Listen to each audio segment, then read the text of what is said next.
Alright, I'd like now to talk about the Duggan case and the verdict on the Duggan case. Well, really, it comes as no great surprise, let's put it that way. I'm not completely outraged by the verdict because that's what I expected. And anyway, even if they'd have said that the police were absolutely culpable, guilty, bunch of lying, murdering bastards, again, it would have made absolutely no difference. There would have been no police prosecuted. There would have been nothing. So whatever the verdict, the result is the same, I think we can say about the Duggan case. Why did the jury arrive at its verdict? It's probably because of the judge's summing up. It's probably because of pressure that was applied to them in hundreds of very subtle ways. I don't know who the jury were. Even they probably were just ordinary people. But with all those flash lawyers and with all the Duggan himself being demonised as a gangster and so on, was someone that only had a couple of minor charges against him, which most people have anyway, for speeding or having a joint and sort of irrelevant stuff. So, what can I say about it that might be slightly original? Well, not much really. I mean, obviously, I was home and I was watching it unfold. The verdict would be in the morning, so they actually kept the verdict till late in the afternoon. I think this was because they cancelled all police leave and they had the police ready to cope with any sort of spontaneous kick-off that would happen in the streets. But the only kick-off there was in the corridors and in the court itself, where the family and their supporters were utterly astounded at the perversity of the verdict. They went outside, they behaved with great dignity, I should say. If it was me, I'd be really angry about it. They were also calling for people not to protest violently and so on, which is their decision, which is probably the right decision for them. And as I said, I think that they showed a lot of dignity. I found it also quite distressing that just a few hundred yards away, there's thousands of students at the LSE.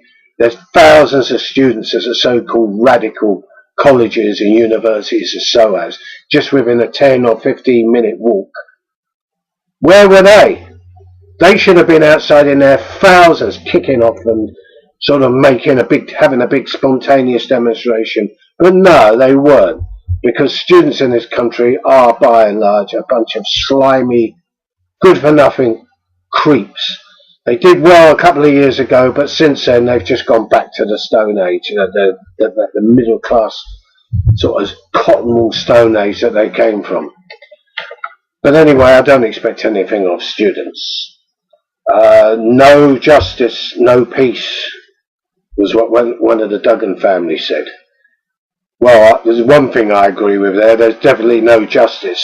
How can you have justice when you've got the entire media, when you've got the entire establishment supporting the police, where the judges, the lawyers have all been to public school, are all like chums with each other, bed chums and drinking chums and so on and so forth, all in the same clubs and so on.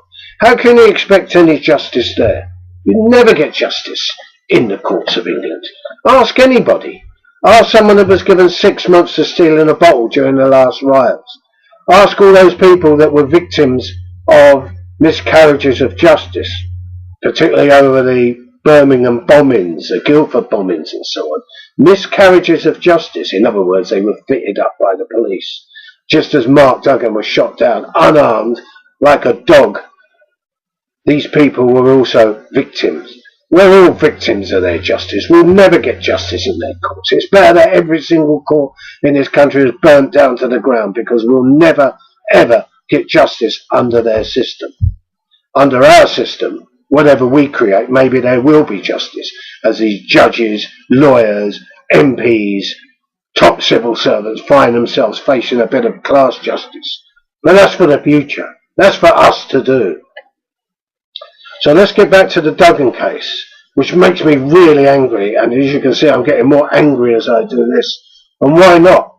There's a hell of a lot of other people out there who are angry about the whole injustice of the thing. We've had the police saying barefaced Hogan Howe and his chums. Oh, well, we've got to repair police community relations. Repair them. Police community relations, particularly with the ethnic minorities, are exactly the same as they were 10, 20, 30, 40 years ago. They're no different. The police force is a racist force. It will never, ever not be racist. We are the last colonial subjects. The police will never, ever change. And in fact, they're going to go a hell of a lot more heavy.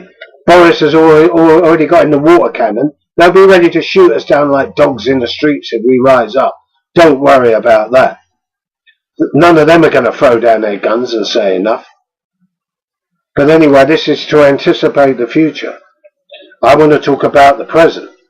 The media was saying that, the police were hinting that there was going to be mass disorder on the streets because of the Duggan verdict. A bit like what happened with Rodney King in Los Angeles all those years ago. But we don't rise up on the streets and riot for their convenience.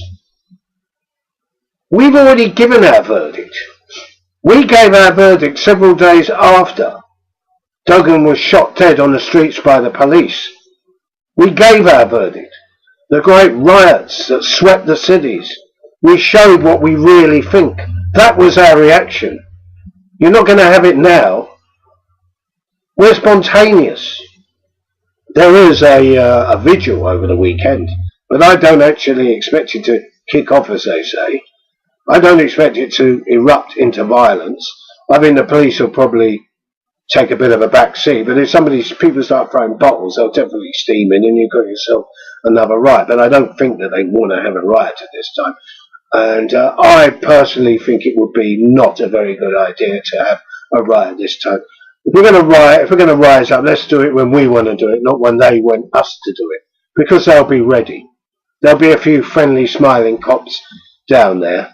But if it kicked off, they wouldn't be smiling anymore, and suddenly like hundreds of heavily tooled up police would appear, and there might be fatalities. So I personally would rather they didn't kick off. I'd like to see it kick off another time, another place, and it could kick off another time, another place, because the Duggan verdict, the legacy of it, is etched it onto our consciousnesses. Everybody, every time someone's hassled by the police, every time that somebody else dies in custody, every time the police beat somebody up, every time somebody films it, it could spark off serious, serious trouble. And that would be the legacy of the Duggan case, that people are still prepared to resist. As for the police doing things like reasserting their trust in the community, they're never going to do it. Let me tell you this, the police are racist, but they don't only kill black people. I've got a really good memory that goes back many years, and I've just been thinking about this today before I did this cast. And I can remember the David Awoli case, where a black man was harassed and killed by the police in Leeds in 1970. But I also remember the police killing Stephen McCarthy, a local boy, by bashing his head up against a bus stop, which led to widespread protests in the borough of Islington in the 1970. And also try to remember Little Towers, who was killed in Chester Street by the police, a white man. Harry Stanley, who was shot dead by the police, a middle-aged man carrying a table leg, shot dead by the police in the streets of Hackney. He was also a white man as well. So remember that. The police don't just go around killing black people, they go around killing white people as well. White working class people. And also remember Ian Tomlinson. There was never any justice there, was there? The police were filmed killing him, and yet they got off. So there's never ever going to be any justice under this system. Ever. And anybody that spreads the illusion that there is either a fool or a knave. And as for all these community leaders and MPs, particularly David Lammy, or should I say the future Lord Lammy, I don't think anyone's going to listen to that blithering idiot. He should look back at the likes of Bernie Grant, who used to be the MP of Tottenham, who, after Broadwater Farm and the death of Keith Keith Blakelock, actually said the police got a bloody good hiding. There's not a single Labour MP who has the guts to say that. And Bernie Grant did, albeit that he was a Labour MP at the time. So don't expect any support of the Labour Party or the left or anything like that. But as I say, the death of Duggan is deeply embedded in the heads of millions and millions of people.